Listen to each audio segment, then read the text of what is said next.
कितनी फीस लेते हैं सुनकर चौंक जाएंगे आप। इनके YouTube चैनल से जो भी कमाई होती हो, लेकिन खान सर बच्चों को अपनी कोचिंग में पढ़ाने का पैसा कितना लेते हैं, ये जानना बहुत जरूरी है दोस्तों। ये बात मायने रखती है ना कि लेता है कितने है फीस। दोस्तों, कामयाबी ही आपका परिचय इस दुनिया से कराती है, वरना तो एक नाम के 75 लोग होते हैं। बिल्कुल, कहाँ कोई मशहूर हो पाता। जितना मशहूर आधे अधूरे नाम के सारे खान सर हो गए, वही पटना वाले खान सर, जिनके पढ़ाने की यूनिक स्टाइल पर स्टूडेंट्स इतने मंत्र मुग्ध हो जाते हैं कि उन्हें पढ़ाई के अलावा कुछ और पता ही नहीं चलता। लेकिन पटना वाले खान सर आज फिर से सुर्खियों में। आरआरबी, एनटीपीसी और ग्रुप डी भर्ती परीक्षा के छात्रों को भड़काने के आरोप में उन पर केस दर्ज किए गए हैं। हालांकि उन्होंने सभी आरोपों को सिरे से खारिज कर दिया है। खान सर दरअसल ऑनलाइन कोचिंग की दुनिया में बेहद चर्चित नाम बन चुके हैं। जीएस के टॉपिक को देसी अंदाज में समझाने के लिए खान सर बिहार, यूपी समेत पूरे देश में काफी पॉपुलर हो चुकी हैं। इनका यूट्यूब पर खान जीएस रिसर्च सेंटर नाम से एक चैनल है, जिसके 1,86,00,000 से भी ज्यादा सब्सक्राइबर बेहद कम समय में बन गए। इनकी सबसे खास बात इनकी टीचिंग और किसी टॉपिक को एक्सप्लेन करने का अनोखा अंदाज है। ये पढ़ाते समय बीच बीच में अपनी भोजपुरी लैंग्वेज का जिस तरह से इस्तेमाल करते हैं, उस पर तो लाखों लोग फिदा हैं। खान सर मुश्किल से मुश्किल लगने वाली थियरी को भी इतनी आसानी से समझाते हैं, स्टूडेंट्स को लगता ही नहीं कि वो किसी डिफिकल्ट टॉपिक के बारे में जान रहे हैं। आज के वक्त में देश के सबसे पॉपुलर टीचर होने के बावजूद खान सर अपने स्टूडेंट्स से जो फीस चार्ज करते हैं, उसके बारे में सुनकर दंग रह जाएंगे दोस्तों। आपको अपने कानों पर यकीन नहीं होगा। तो आज इस वीडियो में हम आपको बताएंगे कि आखिर कौन है ये खान सर, अपनी जबरदस्त पढ़ाई के एवज में ये स्टूडेंट से कितनी फीस चार्ज करते हैं और क्या है इनकी कामयाबी की कहानी। दोस्तों, खान सर पटना में अपना एक कोचिंग इंस्टीट्यूट चलाते हैं, जहाँ हजारों स्टूडेंट्स पढ़ते हैं। इनके स्टूडेंट्स की कुल संख्या कितनी होगी, इसका ठीक ठाक अंदाजा लगाना बेहद मुश्किल है, क्योंकि इनके एक बैच में एक बार में करीब 2000 बच्चे पढ़ते हैं। इसके अलावा खान सर का एक ऑफिशियल ऐप भी है। आपको बता दें कि इस ऐप को, खान सर के ऐप को गूगल प्ले स्टोर से 1 करोड़ से ज्यादा बार डाउनलोड किया जा चुका है। इस ऐप के जरिए भी खान सर अलग अलग कंप्यूटर एग्जाम्स की क्लासेस लेते हैं। इसके अलावा यूट्यूब चैनल भी है, जिसके बारे में हम आपको पहले ही बता चुके हैं। अब जरा खान सर की क्लास की फीस के बारे में भी जान लेते हैं।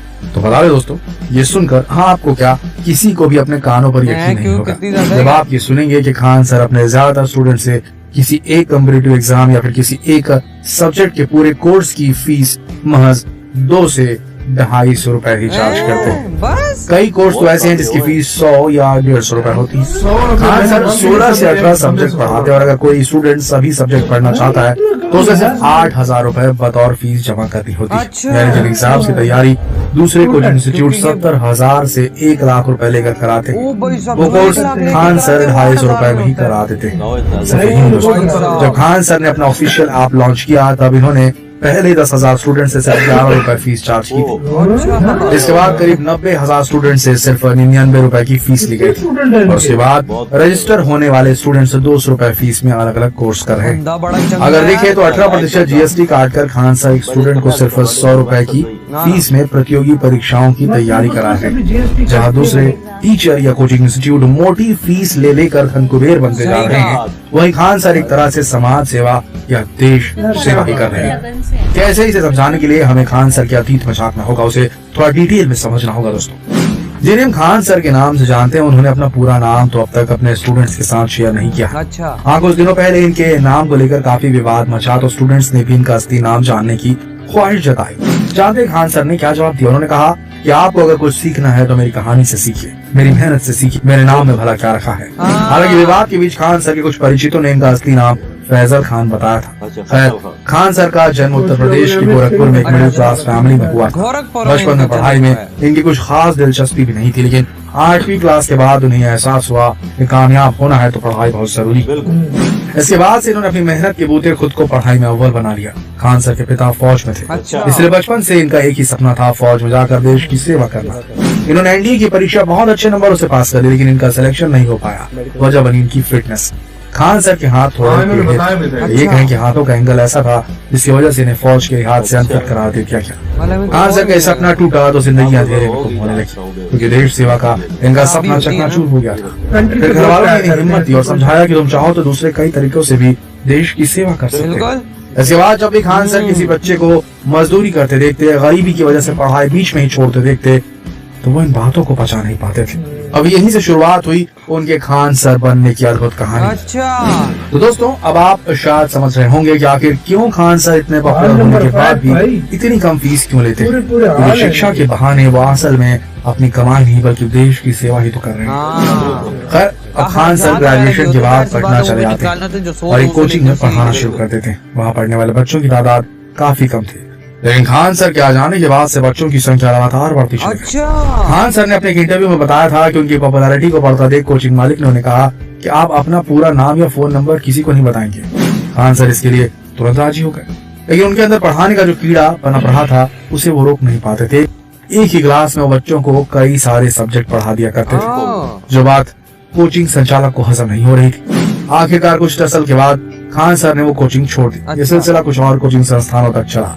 एक वक्त तो ऐसा आ गया कि खान सर की जेब में सिर्फ 40 रुपए बचे थे, जिससे वो गोरखपुर वापसी का टिकट भी नहीं कटा सकते। खैर तमाम मुश्किलों के बावजूद आखिरकार वो दिन भी आ गया जब खान सर ने अपना खुद का कोचिंग सेंटर खोल लिया। शुरुआत में तो बहुत कम स्टूडेंट्स ही आते थे, लेकिन धीरे धीरे इतनी ज्यादा भीड़ जुटने लगी कि बैठने की जगह कम पड़ जाती थी। इस बीच कुछ शिक्षा माफियाओं ने खान सर के मनोबल को तोड़ने की कोशिश की। उनकी कोचिंग संस्थान पर ताबड़तोड़ बम फेंके गए। इस में हजारों स्टूडेंट अपने चहेते खान सर के साथ कंधे से कंधा मिलाकर खड़े रहे। फिर खान सर ने एक बड़ा हॉल ले लिया जहाँ एक एक बैच में 2-2 हजार बच्चे एक साथ पढ़ाई करने लगे। हालांकि जल्दी यह हॉल भी छोटा पड़ने लगा। कई बच्चों को खड़े होकर खान सर का लेक्चर सुनना पड़ता था। सब कुछ ठीक ठाक चल रहा था, लेकिन तभी महामारी का ऐसा दौर आया जिसने एक बार फिर से सब कुछ बदल दिया। पूरे देश में लॉकडाउन लग गया, सब कुछ ठप पड़ गया। लेकिन खान सर कहाँ रुकने वाले थे। असल में ये तो वो दौर बन गया जिसने देश के लाखों करोड़ों युवाओं का ही नहीं बल्कि खान सर का भी फ्यूचर बदल दिया। खान सर यूट्यूब पर बच्चों को पढ़ाने लगे।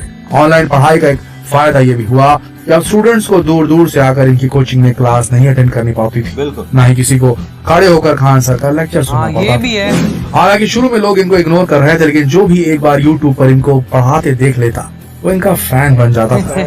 और देखते ही देखते खान सर पूरे देश में मशहूर हो गए।